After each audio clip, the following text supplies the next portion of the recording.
नमस्ते. आज आपण गोड अशा पुऱ्या बनवणार आहोत. हा घारग्यांचाच एक प्रकार आहे, पण अतिशय चविष्ट लागतो आणि थोडा वेगळ्या पद्धतीने बनवला जातो. तर ह्या खूप दिवस तुम्ही टिकवून पण खाऊ शकता, अजिबात खराब होत नाहीत. प्रवासामध्ये नेऊ शकता आणि दिसायलाही खूप आकर्षक दिसतात. तर आपण ह्या तवसापासून बनवल्या आहेत. तवस बऱ्याच ठिकाणी याला वाळूक असंही म्हणतात, खिरा म्हणतात. तर ही अशी काकडी ही श्रावण महिन्यामध्ये भरपूर प्रमाणामध्ये येते, गौरी गणपतीमध्ये असते. तर याला दोन्ही बाजूने व्यवस्थित कट करून घ्यायचं. आता ही जी मला मिळालेली काकडी आहे ही कवळी काकडी आहे, त्यामुळे आता हिला आपण साल काढून घ्यायचं आहे.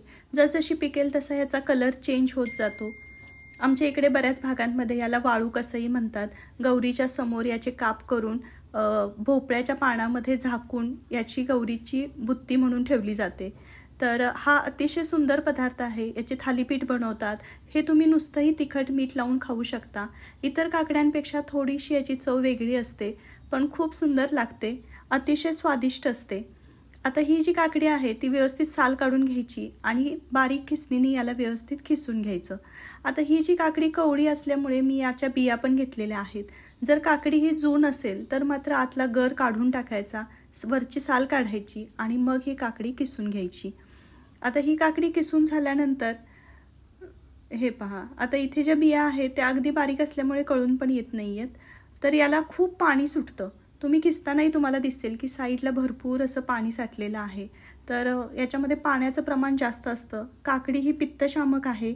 ज्याला उष्णतेचा त्रास असेल, अंगाची दाह होत असेल, त्याच्यासाठी ही काकडी खाणं खूप चांगलं आहे. मोठ्या प्रमाणामध्ये याच्यामध्ये फायबर असतात आणि बराचसा उष्णतेचा त्रास याच्यामुळे कमी होतो. आता कढई गरम करायची आणि त्याच्यामध्ये ही किसलेली काकडी मिक्स करायची. उष्णता लागली की काकडीतून अजून पाणी सुटायला सुरुवात होते. आता जेवढा काकडीचा किस असेल तेवढाच किंवा त्याच्याहून थोडंसं जास्त तुम्ही याच्यामध्ये गूळ घालू शकता. आता हा गूळ पण मी बारीक चिरून घेतलेला आहे. इथे तुम्ही गुळाची पावडरसुद्धा वापरू शकता. काकडीला सुटलेल्या पाण्यामध्येच हा गूळ व्यवस्थित वितळला जातो, त्यामुळे एक्स्ट्रा पाणी घालायची गरज पडत नाही. आता हे सगळं मिश्रण एकसारखं करून घ्यायचं. गॅसची फ्लेम स्लो करायची. याच्यामध्ये सुंठ पावडर, वेलची पावडर मिक्स करायची, जेणेकरून आपण जे पुऱ्या बनवणार आहोत त्यांना छान वास लागतो. आता हे व्यवस्थित मिक्स झालं की याच्यामध्ये अगदी किंचितशी हळद घालायची, जेणेकरून आपण हे घारगे बनवू तेव्हा त्याला अतिशय छान असा कलर येतो. आता काकडी शिजले की नाही एकदा चेक करा, कारण काकडी लगेच शिजते, त्याच्यामध्ये पाण्याचा अंश जास्त असतो, त्यामुळे ही पटकन शिजली जाते. आता शिजल्यानंतर हळद मिक्स करून 1-2 मिनटं उकळी आणून द्यायची आणि गॅस बंद करायचा. थोड्या वेळाने तुम्हाला कलर हा असा दिसेल. आता याला जरासं हलकं थंड झालं की आपण ज्याच्यामध्ये कणिक मळणार आहोत त्या भांड्यामध्ये हे घ्यायचं. आता याच्यामध्ये बरेच जण गव्हाचं पीठ आणि तांदळाचं पीठ मिक्स करून कणिक मळतात. तर तुम्ही फक्त तांदळाचं पीठ घालून जरी बनवली तरी खूप सुंदर लागते. आत्ता मी फक्त तांदळाच्या पिठानेच बनवलेली आहे. आता हे कोमट असतानाच आपण मिश्रण याच्यामध्ये तांदळाचं पीठ मिक्स करायचं, जसं आपण मोदकाला उकड घेतो त्या पद्धतीने. आता हे व्यवस्थित मिक्स करून झालं की याला 5 मिनटं झाकून ठेवायचं, जेणेकरून हे जे तांदळाचं पीठ आहे त्याचा कच्चापणा निघून जाईल. आता हे व्यवस्थित झाकून घ्यायचं. मळायची घाई करायची नाही. थंड झाल्यानंतर याला आपण मळून घेणार आहोत. तर 5 ते 10 मिनटानंतर याला पाण्याचा हात लागेल असं घेऊन याला व्यवस्थित मळून घ्यायचं. जेवढं आपलं मिश्रण तयार झालेलं आहे तेवढंच तांदळाची पिठी लागते. आता हे जवळजवळ 1 कपा एवढं गूळ आणि काकडीचं मिश्रण होतं, तर याच्यामध्ये बरोबर 1 कप एवढी तांदळाची पिठी बसलेली आहे. आता तुम्ही हे व्यवस्थित हलक्या हाताने मळून घ्यायचं. मळताना तुम्हाला जाणवेल की हे अगदी पुरणासारखं एकदम मऊसूत अशी कणिक तयार होते. आता हिला तरीसुद्धा आपण 5 मिनटं झाकून ठेवणार आहोत. हे पहा, दिसायलाही छान दिसते आणि अगदी मऊ लुसलुशीत ही आपली कणिक तयार होते. याला खूप पातळही करायचं नाही आणि खूप घट्टही ठेवायची नाही आहे, कारण आपण आता लगेच याच्या पुऱ्या बनवणार आहोत. तर हे असा गोळा तयार व्हायला लागला की लगेचच आपण करायला घेणार आहोत. आता याला तरी 5 मिनटं झाकून ठेवूया. तोपर्यंत तेल गरम करायला ठेवूया. तेलाला चांगलं कडकडीत करून घ्यायचं आहे.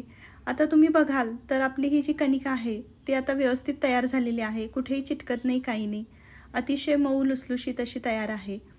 आता याचे गोळे बनवायचे. तर गोळे बनवताना सुरुवातीला हाताला चिकटते असं वाटलं तर थोडासा तेलाचा हात लावून याच्या आपल्याला हव्या त्या साईजमध्ये गोळे बनवून घ्यायचे.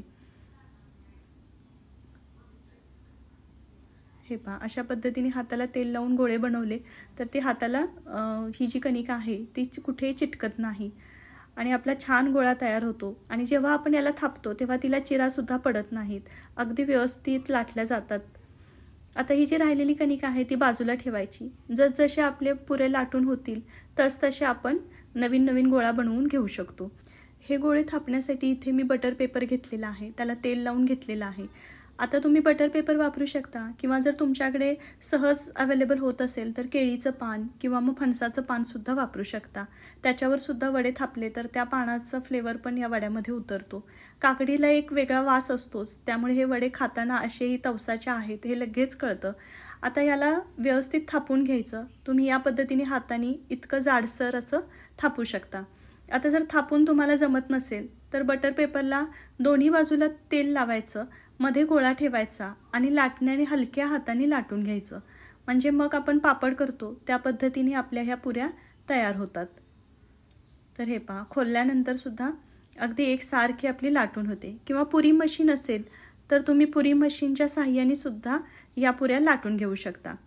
तर आता ह्या गरम गरम तेलामध्ये सोडायच्या. जेव्हा पुरी सोडाल तेव्हा गॅस मोठा ठेवा. पुरी सोडल्यानंतर गॅसची फ्लेम आहे ती मीडियम टू लो करायची आणि बघाल तुम्ही तर अशा टमटमीत अशा आपल्या पुऱ्या फुगतात आणि खूप कमी तेलामध्ये तळून होतात.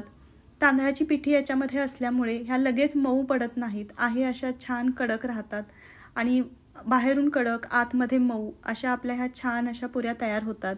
तुम्ही याला घारगे म्हणू शकता, याला काकडीच्या पुऱ्या म्हणू शकता किंवा बरेच जण याला वडे असंही म्हणतात. तर हे गरमागरम खायला सुद्धा छान लागतात. हे पहा, याला पलटी करून दोन्ही बाजूनी आपल्याला व्यवस्थित तळून घ्यायचं आहे. तर या पद्धतीने आपल्या ह्या अशा झटपट पुऱ्या तयार होतात. एक गोडाचा पदार्थ आहे, पारंपरिक आहे. आवडल्यास नक्कीच लाईक करा, इतरांबरोबर शेअर करा आणि हो, सबस्क्राईब करायला विसरू नका. भेटूया पुढच्या रेसिपीमध्ये. धन्यवाद.